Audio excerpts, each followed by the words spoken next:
At the family dinner, my son said, "You'll only eat our leftovers. My wife didn't cook for you." I just smiled and left. I called the lawyer and they lost everything. I'm glad you're here with me. Please like this video and listen to my story till the end and let me know which city you're listening from. That way I can see how far my story has traveled. I used to think family was everything. For 63 years, I believed that love, sacrifice, and dedication would always come back to you in the end. I raised my son Daniel in this very house, the one my late husband Robert and I bought 40 years ago in suburban Connecticut. Robert passed 5 years ago, leaving me alone in our 4-bedroom colonial, surrounded by memories and photographs of happier times. Daniel married Victoria 3 years ago. I'll admit, I had reservations from the start. She was charming, certainly, polished, articulate, always dressed impeccably. But there was something cold behind her smile, something calculating in the way she assessed everything around her. Still, Daniel loved her, and I wanted him to be happy. Isn't that what mothers do? The first sign came 6 months after their wedding. Daniel stopped calling as frequently. Our Sunday dinners became bi-weekly, then monthly. When they did visit, Victoria would walk through my home with a critical eye, commenting on the dated furniture, the old-fashioned curtains, the wasted space. She'd suggest, ever so sweetly, that perhaps I should consider downsizing. "You're rattling around in this big house all alone, Mom," Daniel would echo, using that new tone he'd adopted, patronizing, distant. Then came the financial requests, small at first. Could I help with their down payment? Just a loan, they promised. Then it was wedding debt, then credit card bills. I gave them $40,000 over 2 years. My retirement savings, carefully built by Robert and me, slowly depleted. But they were family. Family helps each other, doesn't it? The warning signs grew more obvious. Victoria began making decisions about family gatherings without consulting me. Last Thanksgiving, she informed me, didn't ask, informed, that dinner would be at their apartment because it's more convenient. When I arrived with my traditional pumpkin pie, she'd already bought desserts from an expensive bakery. My pie sat untouched on the counter. Daniel said nothing, but I made excuses. I told myself young couples need time to establish themselves. I convinced myself that this was normal, that I was being oversensitive, that my loneliness after Robert's death was making me see problems where none existed. How foolish I was. Then came that Friday evening in late September. Daniel called, a rare occurrence by then, and invited me to dinner at their place. My heart lifted. Perhaps things were getting better. Perhaps they'd realized how distant they'd become. I spent the afternoon preparing Daniel's favorite cookies, the chocolate chip ones I used to make when he was a boy. I arrived at their apartment building downtown, a modern high-rise I couldn't help but notice they couldn't really afford. Victoria answered the door in a designer dress.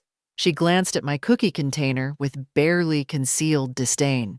"Oh, you brought something." The apartment smelled of takeout, Chinese food containers on the kitchen counter. No home cooking, no effort. The dining table was set for 3, but only 2 place settings had the good china. Mine was paper, a paper plate, plastic utensils.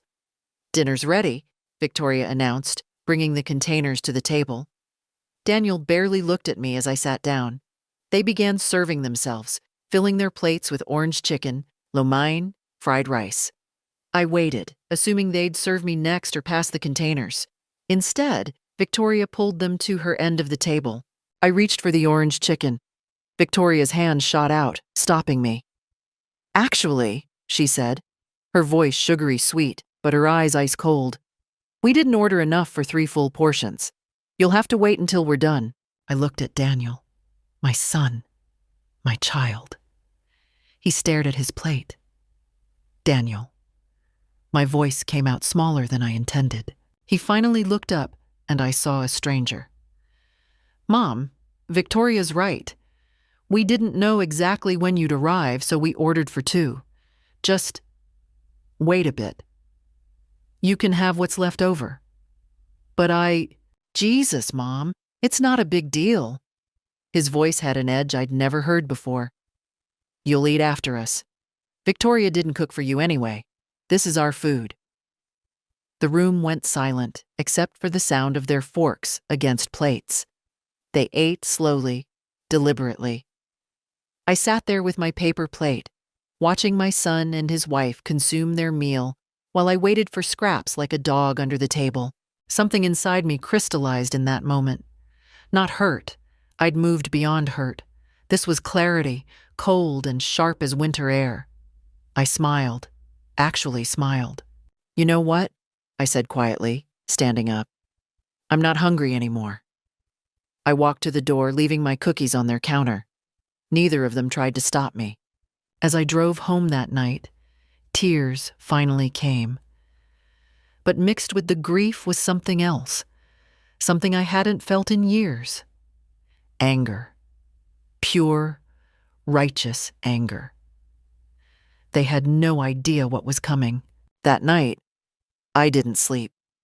I sat at my kitchen table, the same table where I'd fed Daniel breakfast before school for 18 years, where Robert and I had discussed our dreams, where I'd signed the check for $40,000, and I took inventory. What had I lost? My dignity, obviously. That was gone, left behind on a paper plate in my son's apartment. But as I sat there in the 3 a.m. darkness, I realized the losses went deeper. I'd lost myself. Somewhere in the years after Robert died, in my desperation not to be alone, I'd become a doormat. I'd accepted crumbs and called it love. I'd funded my own disrespect. The financial damage was stark. I pulled out my bank statements, my investment accounts, my records. $40,000 given freely. But that wasn't all. There were the countless dinners I'd paid for, the gifts, the small loans that were never repaid. I calculated roughly $58,000 total. My retirement account, once comfortable, now looked alarmingly thin. And for what? So my son could look through me while his wife served me like a servant? The fear came in waves. I was 63 years old. I had perhaps 15 or 20 good years left. Did I want to spend them begging for scraps of affection from people who clearly despised me? What would the rest of my life look like if I did nothing? More paper plates. More waiting for leftovers. More invisible erasure until I finally died, alone and forgotten. Or worse. What if I became truly dependent on them? What if health issues arose and I needed help? Would they warehouse me in the cheapest nursing home they could find? Would Victoria stand over my deathbed tallying what I owed them? The thought made me physically ill. But fear is funny. Sometimes it doesn't paralyze you. Sometimes it sharpens you, focuses you, transforms into something useful. As dawn broke over my backyard, I felt something shift inside me. Fear was still there, yes. But so was determination. I made coffee and began to think strategically. First, I needed to understand the full situation. I opened my laptop. Robert had insisted I learn technology, bless him, and began researching. I looked up Daniel and Victoria's address, their jobs, public records. What I found was illuminating. They were drowning. Their apartment rent was $300–400 monthly. Victoria worked in marketing, making perhaps $65,000 annually. Daniel was in sales, commission-based, probably earning $70,000 in a good year. Together, they were grossing maybe $135,000, but after taxes, rent, car payments, and their lifestyle of designer clothes and expensive restaurants, they had to be living paycheck to paycheck. Probably worse, probably accumulating debt. Then I found the property records. They'd put an offer on a house they absolutely could not afford, $680,000 in an upscale suburb. The listing agent's website showed it as under contract pending financing. Suddenly, everything made sense. the recent coldness, Victoria's comments about my big house, the cruelty of that dinner. They weren't just being dismissive. They were preparing me, softening me up. They wanted something. They wanted my house. The realization hit me like cold water. My home, the one Robert and I had paid off years ago, worth at least $520,000 in today's market, was their solution. They probably assumed that after their treatment of me, I'd be so desperate for reconciliation that I'd sign it over, or sell it and help with their down payment, or let them move in rent-free. I sat back in my chair, coffee growing cold in my hands. A plan began forming. It was audacious. It was risky. It would require me to be stronger than I'd been in years. But it was possible. I would sell my house. But not to help them. I would sell it and disappear from their lives entirely. I would move somewhere warm, Arizona maybe, or New Mexico. Somewhere I could afford a small condo and have money left over to actually live, to travel, to breathe, but I wouldn't tell them. Not yet. First, I needed to set everything in motion. I needed to be ready before they realized what was happening. I opened my laptop and began searching for real estate agents. My hands trembled slightly as I typed, but my resolve was iron. By 9 a.m., I had an appointment scheduled for Monday with Margaret Chen, a top agent in the area with a reputation for fast sales. I'd told her I needed discretion and speed. "How fast can you sell a house in good condition?" I'd asked. "In this market? With the right price?" 4 to 6 weeks, she'd answered.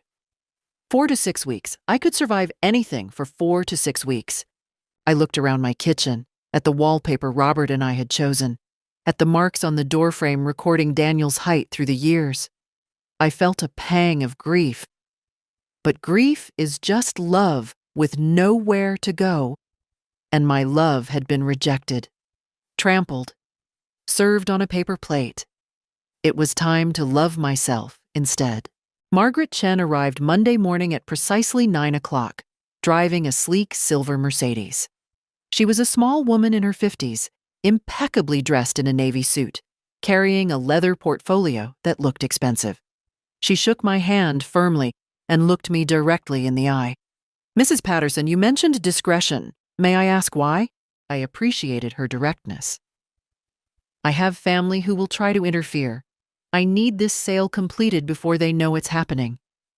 She nodded, no judgment in her expression.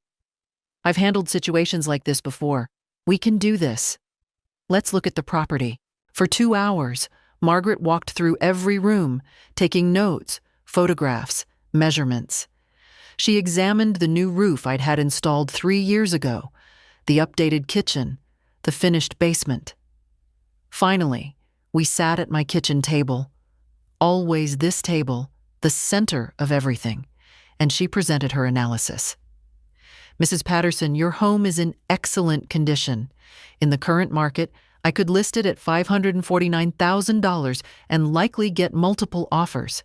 But if you want speed and certainty, I recommend listing at $489,000. You'll have offers within days, possibly hours." "How fast could we close?" "With a motivated cash buyer or pre-approved buyer, 3 weeks, possibly sooner if we accept certain contingencies." I took a breath. $48,000 less than market value. But freedom was priceless. Listed at $489,000, I want it sold in 2 weeks. Margaret's eyebrows rose. "That's very aggressive. You'll be leaving significant money on the table." "I'm leaving a lot of things on the table, Margaret. The money is the least of it." She studied me for a long moment, then nodded. "The listing will go live Wednesday morning. I'll schedule showings starting immediately. Mrs. Patterson, I'll need you to make the house available for showings with minimal notice. Can you do that?" "I can do whatever it takes." After Margaret left, I sat alone in the silence. The house suddenly felt different, already half gone.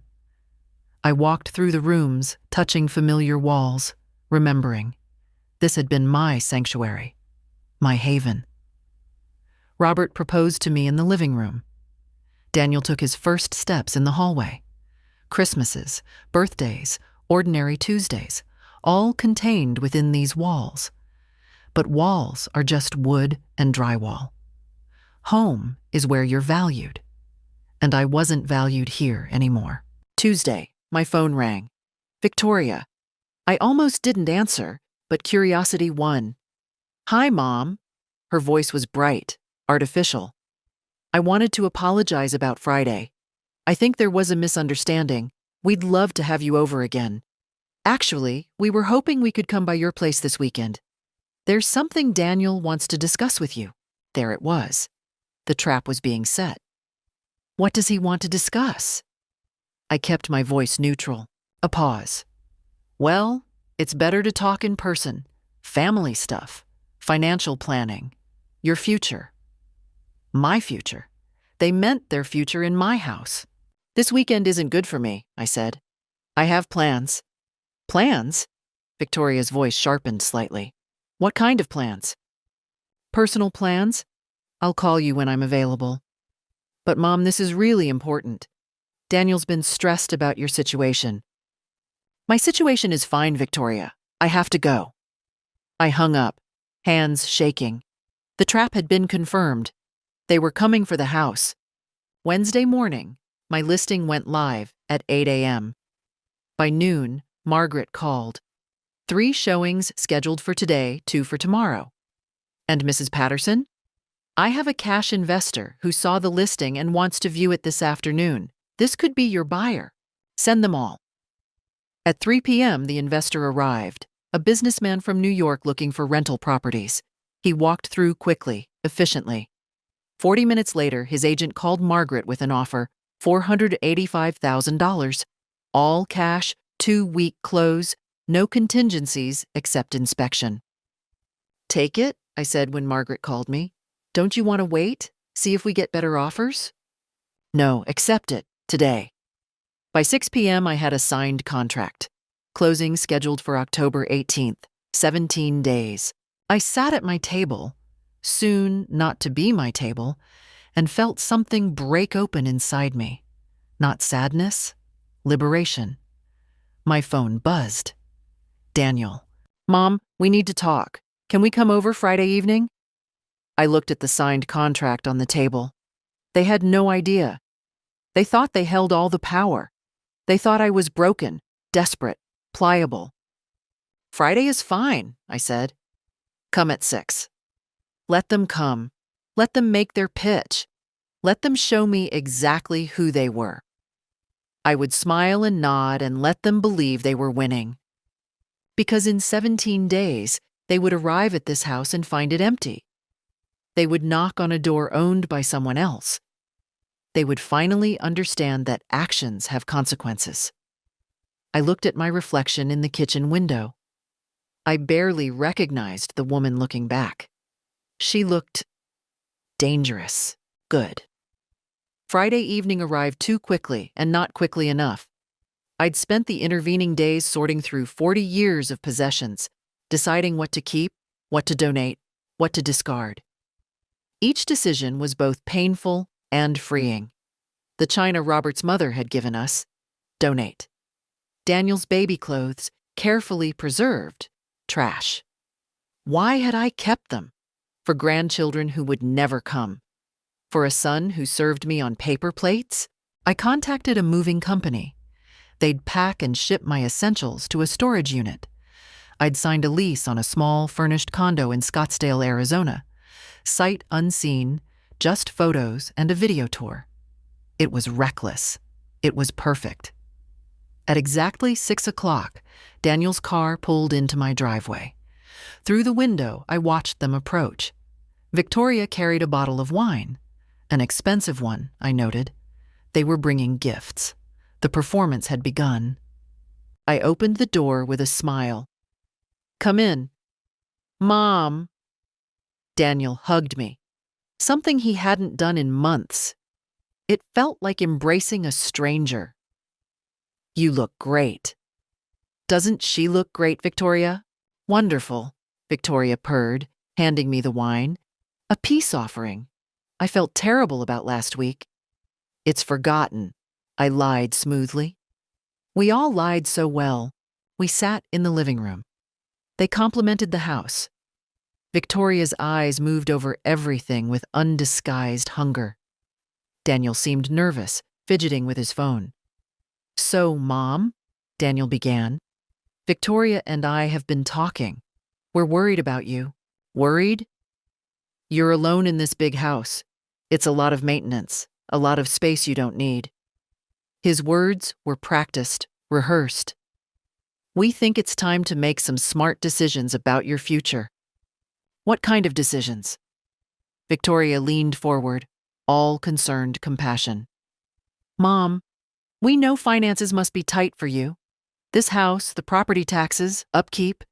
It must be overwhelming. We want to help." "How generous," I said evenly. Daniel missed my tone. "We've actually found a perfect solution. There's a senior living community about 20 minutes from here. Really nice place. Independent living, but with support services available. We got brochures." He pulled out glossy pamphlets. "Look, they have activities, dining rooms, social events. You want me to move into a retirement home." I kept my voice flat. "Not a home, Mom. A community." Victoria's smile was bright, predatory. "You'd have friends, activities, no more worrying about maintenance or being alone. And you could sell this house." There it was. "And the proceeds would cover the retirement community costs, plus you'd have a nice nest egg left over. Of course, you'd want to be careful with that money. Maybe let Daniel and I help manage it for you." "Actually," Daniel interrupted, sensing he was losing me, "there's another option, an even better one." He glanced at Victoria, who nodded encouragingly. "You could sell the house to us." I blinked. "To you?" "We'd pay fair market value, of course. Well, a fair family price. We could probably offer $350,000, maybe $375,000, and you could move into a nice apartment. We'd help you find one. Something small, manageable. Then you'd have money for retirement, and we'd have a family home to raise our future children in. It's perfect, right?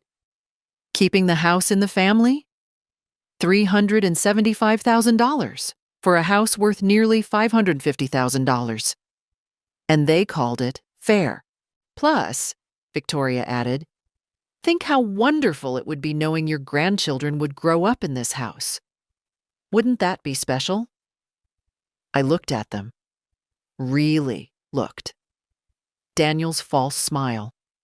Victoria's calculating eyes. They actually thought I was foolish enough to believe this. When would you need an answer? I asked quietly. Well, sooner is better, Daniel said. We're actually under contract on another property, but if we could buy this house instead, we'd much prefer that. Family, you know. But we'd need to know by next week. Next week. The house would already be in attorney review, inspection scheduled. Their window was closing, and they didn't even know it. That's a lot to think about, I said. Victoria's expression hardened slightly. Mom, I think you need to understand something. Daniel and I are your family, your only family. If you refuse to let us help you, if you insist on being stubborn and proud, well, we can't be responsible for what happens. What if you fall? What if you get sick? Who's going to take care of you? There was the threat, barely veiled. Accept our terms or face abandonment. Are you threatening me? I asked, my voice still calm. Of course not. Daniel looked genuinely shocked. Mom, God, no. We're trying to help you. But Victoria's right. You need to think about reality. You need us. I stood up. I think you should leave now. Mom, now. Daniel's face flushed red. Fine, fine. Be stubborn. But don't come crying to us when you can't manage this place anymore. Don't expect us to bail you out when you're drowning in bills. I won't, I said quietly. I promise you, I won't. They left, Victoria's heels clicking angrily on my hardwood floors. Through the window, I watched them arguing in the car before driving away. I picked up their wine bottle. Expensive. I poured it down the sink and threw the bottle in recycling. 10 days. I just needed to survive 10 more days. I took the next week off from everything. No more calls to Daniel. No responses to Victoria's increasingly aggressive text messages. I told Margaret to handle all communication about the house. I spent my days walking in the park, reading books I'd been meaning to read for years, sleeping late. I was preparing, recovering, gathering strength for what was coming, because they wouldn't give up this easily. They never did. The text came Tuesday morning. Mom, please, let's talk. I love you. Daniel. I stared at it for a long time. Those 3 words, I love you, that I'd waited months to hear. Now they felt like weapons. Love wasn't words. Love was actions. Love was not serving your mother leftovers on a paper plate. I didn't respond. Wednesday, Victoria called. I let it go to voicemail. Mom, I think we got off on the wrong foot. I was pushy. I'm sorry. Let's start over. Please call me back. We need you in our lives. Need. Not want. Need. Because I had something they wanted. I deleted the message. Thursday, a flower delivery. 2 dozen roses, the expensive kind. The card read, "To the best mother in the world. Let's forget everything and move forward. Love, Daniel and Victoria." I gave the flowers to my neighbor Carol, a widow I'd known for 15 years.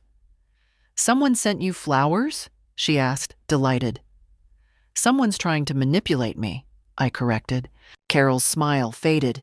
She'd seen me less frequently over the past year, and I realized she'd noticed the changes. Honey, are you okay? And suddenly, I needed to tell someone. Everything spilled out. The dinner, the paper plate, the scheme for my house, the threats. Carol listened, her expression moving from shock to anger. Those bastards, she said when I finished. Your own son. I'm leaving, I told her. I sold the house. I'm moving to Arizona in 5 days. Carol's eyes widened. You sold it? Already? I had to. They won't let me go otherwise. She grabbed my hand. Good. Good for you. But honey, you can't do this alone. Do you have a lawyer? I hadn't thought about a lawyer. Why would I need one? Because people like that don't give up easily. And you're about to take away something they think belongs to them. You need protection. Legal protection. She pulled out her phone and called someone. Her nephew, an attorney in Hartford. 20 minutes later, I had an appointment for the next morning. Thomas Chen, Margaret's nephew, I learned, was 40-something, sharp-eyed, no nonsense. I told him everything. He took notes, asked pointed questions, and finally leaned back in his chair. Mrs. Patterson, your house is legally yours. You can sell it to whomever you want. But I'm concerned about what happens after. Do they know where you're moving? No. Good. Keep it that way. I'm going to draft a formal letter that I'll have ready to send to them after the closing. It will establish clear boundaries. No harassment, no contact unless you initiate it. If they violate it, we have documentation for a restraining order if necessary. Do you really think it'll come to that? His expression was grim. Mrs. Patterson, financial desperation makes people do terrible things. And from what you've told me, they're desperate. They've probably promised people they'll have this house. They might have debts contingent on it. When that falls through, he shrugged. Better to be prepared. I left his office feeling both more secure and more frightened. This was really happening. There was no going back. Friday evening, the doorbell rang. I looked through the peephole and saw Daniel, alone. He looked terrible, unshaven, rumpled, exhausted. I opened the door partway, keeping the chain on. Mom, please. Can I come in? Just me. No, Victoria. I need to talk to you. Something in his voice made me hesitate. He sounded broken. Was this real? Was my son finally seeing what he'd done? I can't let you in, Daniel. Mom, I'm drowning. His voice cracked. That house Victoria and I put an offer on, we can't afford it. We never could. We owe $60,000 in credit card debt. My sales numbers are down. Victoria spent $15,000 on her credit cards last month alone. I don't know what to do. Despite everything, my heart ached. He was still my son. Daniel, I need your help. I need this house. Please, Mom, I'm begging you. Sell it to us. I'll pay you back, I swear. We'll treat you better. I'll make Victoria apologize. Just please, please don't abandon me. There it was. The real manipulation. Not threats this time, but desperation. Playing on my maternal instincts, my love, my inability to watch him suffer. What about the paper plate, Daniel? I asked quietly. He blinked. What? The paper plate? The leftovers? My wife didn't cook for you. Do you remember saying that? His face flushed. I was stressed. I didn't mean it. You meant every word, and so did Victoria. That wasn't stress. That was contempt. Mom, I'm sorry. No, you're desperate. There's a difference. I felt tears on my cheeks, but my voice stayed steady. I love you, Daniel. I always will. But I can't save you from yourself. And I won't set myself on fire to keep you warm. So that's it? You're just going to abandon your only son? You abandoned me first. You just didn't expect me to notice. I closed the door. He pounded on it, calling my name, pleading, then angry, then pleading again. I sat at my kitchen table and covered my ears, rocking slightly, crying silently. Eventually, he left. Carol came over an hour later. I'd texted her. She held me while I sobbed, grieving not for what I was losing, but for what I'd lost long ago. My son, you're doing the right thing, she whispered. You're doing the right thing. I had to believe her, because in 3 days, there would be no turning back. Sunday morning, they came together. I'd expected it. Thomas had warned me. I watched from the window as they parked. Not in the driveway this time, but on the street. Strategic. Planning for a quick escape or wanting to avoid being blocked in. They'd brought reinforcements. Victoria's mother, a woman I'd met twice. Both times unpleasant experiences. 3 against 1. I opened the door before they could knock. What do you want? Victoria stepped forward, tears already streaming down her face. Oscar-worthy performance. Mom, please. We came to apologize. Really apologize. We've been awful. Terrible. I haven't been able to sleep knowing how badly we treated you. Daniel nodded vigorously. It's true, Mom. We've been talking all weekend. We want to make this right. Can we please come in? Victoria's mother, Helen, smiled warmly. Mrs. Patterson, I've heard so much about you. I insisted on coming because I wanted to tell you personally. Family is everything. Whatever's happened, we can fix it together. It was a good script. Coordinated. They'd practiced this. You can come in for 10 minutes, I said. They filed into my living room. Fewer chairs now, I'd already donated several pieces of furniture.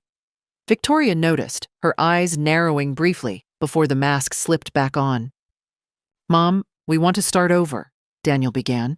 Fresh slate. What happened at dinner?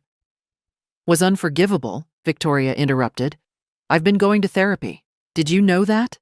My therapist helped me realize I've been projecting my own family issues onto you. My mother wasn't very nurturing. Helen's smile tightened. And I've been unfairly distant with you. But I want to change. I want us to be a real family. That's lovely, I said neutrally. Helen leaned forward. You know, Mrs. Patterson, I lost my mother 5 years ago. And the biggest regret I have is that we wasted time being stubborn with each other. Time you can't get back. Don't make the same mistake." "Is that a threat?" I asked calmly. "Of course not." Helen looked shocked. "It's wisdom, an old woman's advice." "You're 62, I said. "I'm 63. We're the same age." Awkward silence. Victoria reset her approach. "Mom, we want to help you. The retirement community we mentioned, let's visit it together. You might love it. And if we bought this house, you'd know it was going to family who'd preserve it, honor it. For $375,000? Her smile faltered. "We'd discussed fair family pricing. This house is worth $550,000. Appraisals vary, not by nearly $200,000 they don't." The room's temperature dropped. Daniel jumped in. "Mom, we're trying to help you. If you sold this house on the open market, after realtor fees, closing costs, capital gains taxes..." "I wouldn't pay capital gains. It's my primary residence." He blinked. He hadn't known that. They hadn't actually researched this. Victoria's mask cracked. "Fine. What do you want then? Name your price. What will it take for you to sell us this house? It's not for sale, not to you." Helen stood up abruptly. "Now, see here. My daughter and your son are trying to build a life together. They're family. And you're being selfish, hoarding this enormous house you don't need while they struggle." "They struggle because they spend money they don't have on things they don't need," I said quietly. "You don't know our situation." Victoria's voice had shed all sweetness now, hard and sharp. "You don't know what it's like trying to make it in this economy, trying to keep up, trying to maintain appearances for Daniel's career." "Maintain appearances," I repeated. "That's what this is about. Appearances." "You know what?" Victoria stood, trembling with rage. "You're a bitter, lonely old woman. You're angry because your husband died and your son moved on with his life. You want to punish us for being happy." "Victoria," Daniel started. "No, she needs to hear this. We've tiptoed around her feelings, bent over backward to include her, and she's never satisfied. Nothing we do is good enough. You know what my therapist really said? That sometimes family members are toxic, that sometimes you have to cut them out." "Interesting," I said. "My attorney said the same thing." The room went silent. "Your attorney?" Daniel's face drained of color. "You lawyered up?" Victoria's voice was shrill now. "Against your own family? What is wrong with you?" "I wanted advice on estate planning," I said calmly. It wasn't entirely a lie. Helen pointed at me. "If you cut Daniel out of your will, that's elder abuse. We could have you declared incompetent." "Get out." My voice was ice. "Mrs. Patterson, get out of my house, now!" Victoria grabbed her purse, her face twisted with fury. "Fine, fine. You want to be alone? You've got it. Don't call us when you need help. Don't call when you're sick. You're dead to us." "Good," I said. They stormed out, Helen slamming the door hard enough to rattle the frame. I stood in my living room, my heart pounding, hands shaking. I'd done it. I'd stood my ground. But Victoria's words echoed, "You're dead to us." My phone buzzed. "Margaret. Closing confirmed for Tuesday 10 a.m. Congratulations, Mrs. Patterson. 48 hours. I just needed to survive 48 more hours." I sat down, my legs suddenly weak. Fear coursed through me. What if they came back? What if they tried to sabotage the sale? What if Victoria's threat about having me declared incompetent was real? But beneath the fear was something stronger. Determination. Resolution. They'd shown me exactly who they were. No more masks. No more pretending. And I had shown myself who I was too. Someone who didn't need their approval anymore. Monday morning, the calls started. Daniel. Victoria. Unknown numbers, I suspected, were Helen. I blocked them all. Thomas had advised me to keep my phone on for emergencies, but ignore them otherwise. At 2 p.m., my doorbell rang insistently. I looked through the peephole. Daniel and Victoria, both wearing business clothes, looking official and determined. I called Thomas. "They're here. Do not open the door, do not engage, I'm 15 minutes away." I watched them through the window. Daniel tried the doorknob, locked, of course. Victoria peered through the side windows, cupping her hands against the glass. They were trying to see inside, to see if furniture was missing, looking for evidence of what they suspected. Daniel pulled out his phone. Mine rang, an unknown number. I didn't answer. He left a voicemail. I played it on speaker. "Mom, we know you're in there. We just want to talk. There are real estate signs in your yard. What's going on? You can't sell this house without telling us. That's not right. It's our inheritance. Call me back. Please, our inheritance." The truth, finally spoken aloud. Victoria's voice in the background. "Let me try." Then, louder, shouting at the door. "Mrs. Patterson, we have a lawyer too.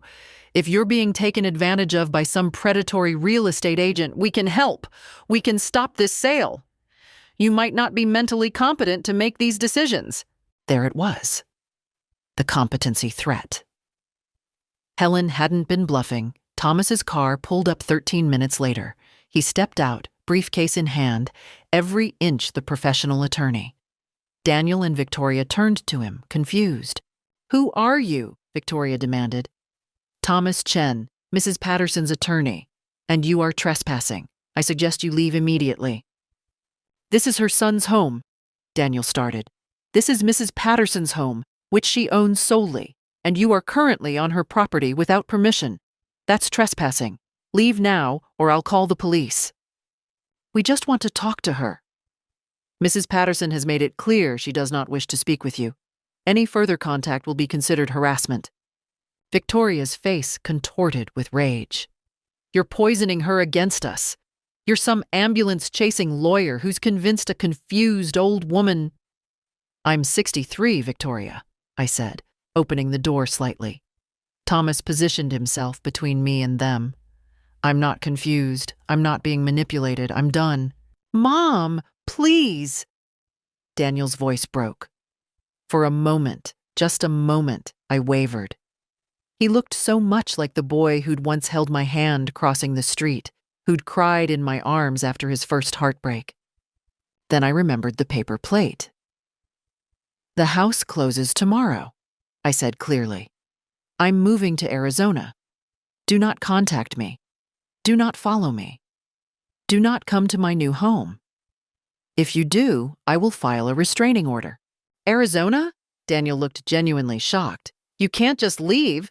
"Watch me." "What about family?" Victoria shrieked. "What about loyalty? We're your only family." "You treated me like garbage.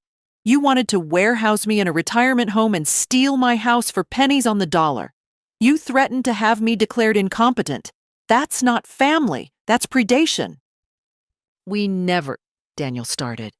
"You served me on a paper plate." My voice rose, finally, all the controlled calm cracking. "You made me wait for leftovers like a dog. Your wife said she didn't cook for me, and now you want to talk about family?" Daniel's face crumbled. Victoria grabbed his arm, but he shook her off. "I was stressed. I didn't mean—" "You meant it. You've meant every dismissive word, every cold shoulder, every time you chose her over me. And that's your choice, Daniel. But choices have consequences. So that's it?" His voice turned hard. "You're just going to sell our family home, take the money, and abandon your only son? You abandoned me first. I'm just finally accepting it." Victoria snarled. "You'll regret this, when you're old and sick and dying alone." "I'd rather die alone with dignity than live in a house where I'm not wanted, waiting for scraps of affection from people who see me as an ATM machine." Thomas stepped forward. "This conversation is over. Leave now, or I'm calling the police." He pulled out his phone. Victoria grabbed Daniel's hand. Come on, let her rot. She's not worth it. They walked to their car. Daniel looked back once, his face a mixture of anger and something that might have been regret. Then they drove away. I stood in my doorway, Thomas beside me, watching them disappear. Are you okay? Thomas asked quietly. Ask me tomorrow, I said. Inside, I sat at my kitchen table for the last time and cried. Not for what I was losing. I'd already lost that. But for what had never really existed in the first place. The perfect family. The devoted son. The loving relationship I'd believed we had. All illusions, shattered on a paper plate. Tomorrow, the house would belong to someone else. Tomorrow, I would start a new life. Tonight, I grieved the old one. Tuesday morning dawned clear and cold. I'd barely slept. My suitcases were packed, 2 large ones and a carry-on. The sum of 63 years reduced to luggage. The moving truck had come Monday afternoon, taking my selected furniture and boxes to storage in Arizona. The house echoed now, nearly empty. Margaret picked me up at 9:15 a.m. Ready? She asked. Ready, I lied. The closing was at the attorney's office downtown. I'd insisted on this location rather than the title company. Neutral ground, witnesses, security. Thomas met us in the lobby. They tried to stop the sale, he told me quietly. Filed an emergency petition claiming you're incompetent.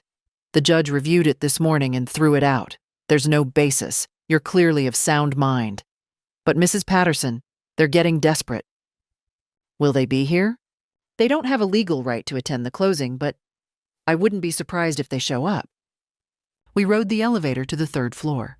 In the conference room, papers were spread across a large table. The buyer, Mr. Chen, no relation to Margaret and Thomas, was a quiet businessman from Manhattan. He nodded politely, and we began. Sign here, initial here, sign here. Each signature felt like closing a door, like freedom. Halfway through the stack of papers, commotion erupted in the hallway, raised voices. I recognized them immediately. Daniel burst through the door, Victoria behind him. A security guard tried to block them, but Daniel pushed past. You can't do this, he shouted. I'm her son. This is fraud. Thomas stood immediately. You need to leave. This is a private legal proceeding. Private? She's selling our family home to a stranger. Victoria's face was red, mascara smudged. She looked unhinged. We have rights. You have no rights to property you don't own, Thomas said coldly. Mr. Chen looked alarmed. Is this sale legitimate? I don't want legal trouble. The sale is completely legitimate, Thomas assured him.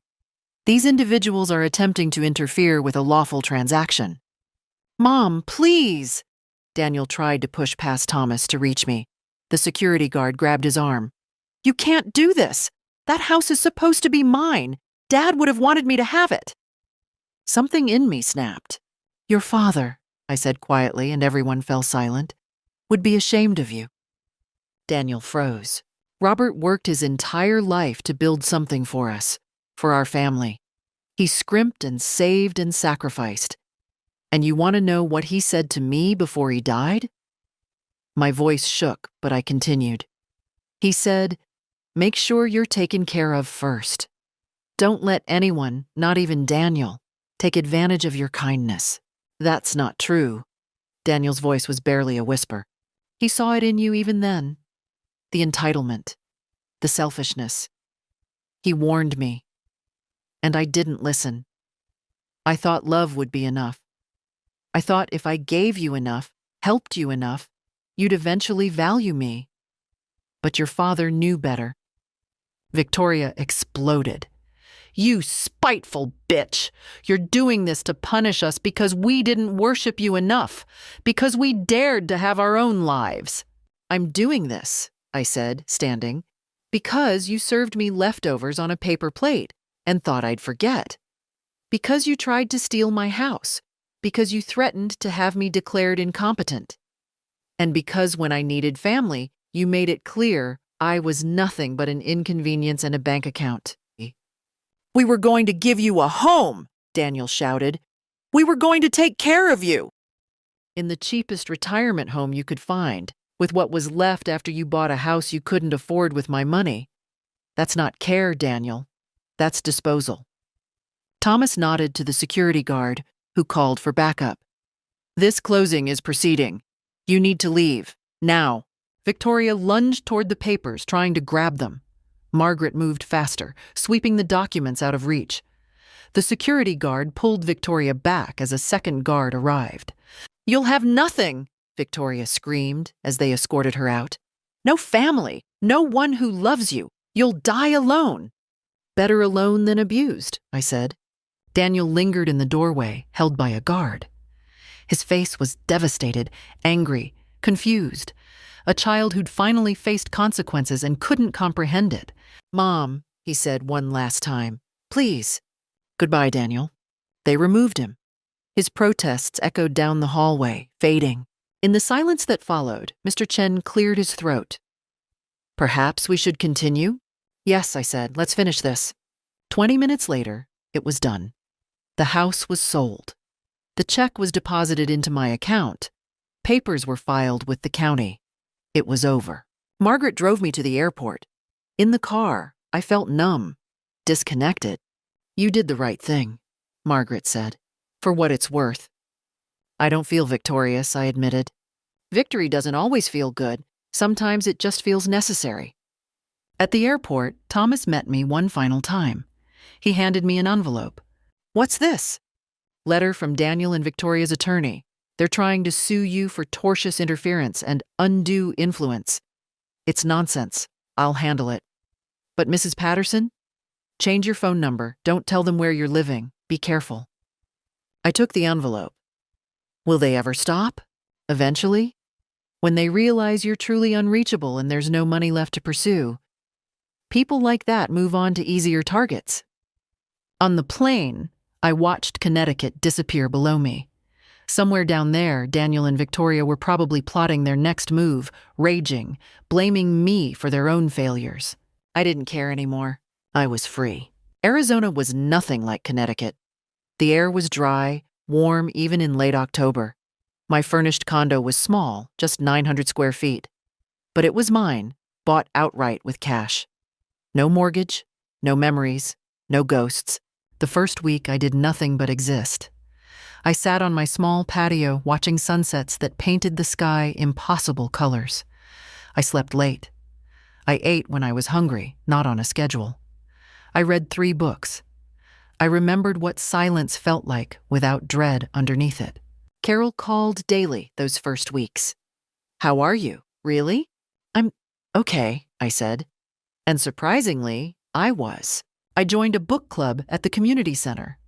Then a watercolor painting class. Something I'd always wanted to try, but Robert had thought was too expensive. I made friends with my neighbor, Susan, a 70-year-old retired teacher who'd left her own toxic family 20 years ago. "Best decision I ever made," she told me over coffee on her patio. "They tried to guilt me back for years.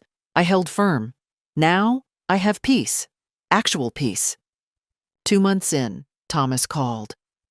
The lawsuit was dismissed. No grounds. But I have news you should know. The house Daniel and Victoria were trying to buy fell through. They couldn't secure financing. And I heard through the grapevine they're being evicted from their apartment. 3 months behind on rent. I felt a pang, brief, fleeting. And Daniel? Lost his job last week. Sales numbers were down. "Mrs. Patterson, I'm telling you this not to gloat, but so you know, they're going to try to contact you. They'll be desperate." They tried.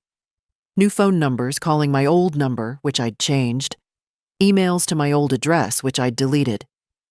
Through Carol, who firmly told them I wanted no contact. They even hired a private investigator to find me. Thomas shut that down with a cease and desist letter threatening harassment charges. I learned through Carol's careful monitoring of social media, I'd deleted all my accounts, that Victoria and Daniel's marriage was crumbling. Public arguments, blame. She'd moved back with her mother. He was living in his car briefly before moving to a friend's couch. 3 months after I left, Carol forwarded me a Facebook post from Daniel, a long, rambling manifesto about ungrateful parents and inheritance theft, and how his mother had abandoned him. The comments were mixed. Some supported him, but many others, clearly from people who knew the full story, called him out. "Your mother owed you nothing," one person wrote. "She gave you life. Everything else is a gift, not a guarantee." 6 months in, my new life had taken full shape.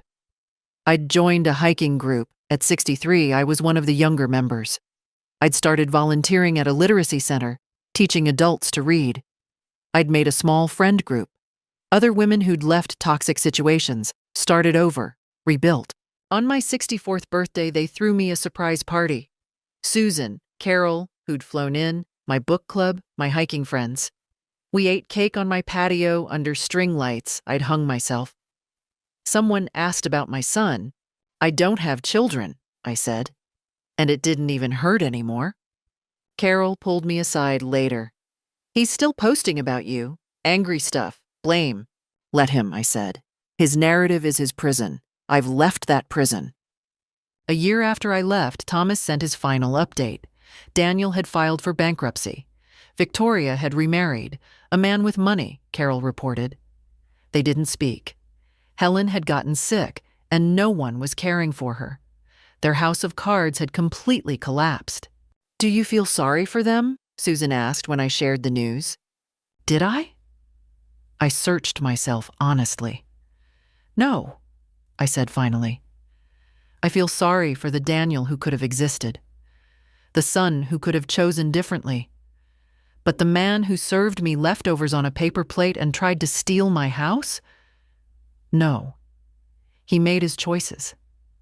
He's living with them." "Good," Susan said firmly. "Pity is just another form of giving them power over you." I traveled that year, something I'd never done. Santa Fe, Sedona, the Grand Canyon. I spent Robert's life insurance money on experiences instead of propping up my son's failing life. I learned I liked hiking in the early morning when the desert was cool. I learned I was braver than I thought. I learned I'd been enough all along. 2 years after leaving, I bought a small art studio space and started painting seriously. My watercolors sold at a local gallery. Nothing famous, but enough to feel proud. I dated briefly, a kind widower named Frank, but decided I preferred my independence. My life wasn't grand. It wasn't dramatic. It was simply mine. And that was everything. Looking back now, 3 years later, I understand something crucial. Love isn't measured in sacrifice. It's measured in respect. To anyone listening, your worth isn't determined by who values you. Your worth is inherent. And sometimes the greatest act of love, the most necessary one, is loving yourself enough to walk away. What would you have done? Thank you for listening to my story. If it resonated with you, please share it. Leave a comment below. Sometimes we all need permission to choose ourselves. And remember, it's never too late to start over.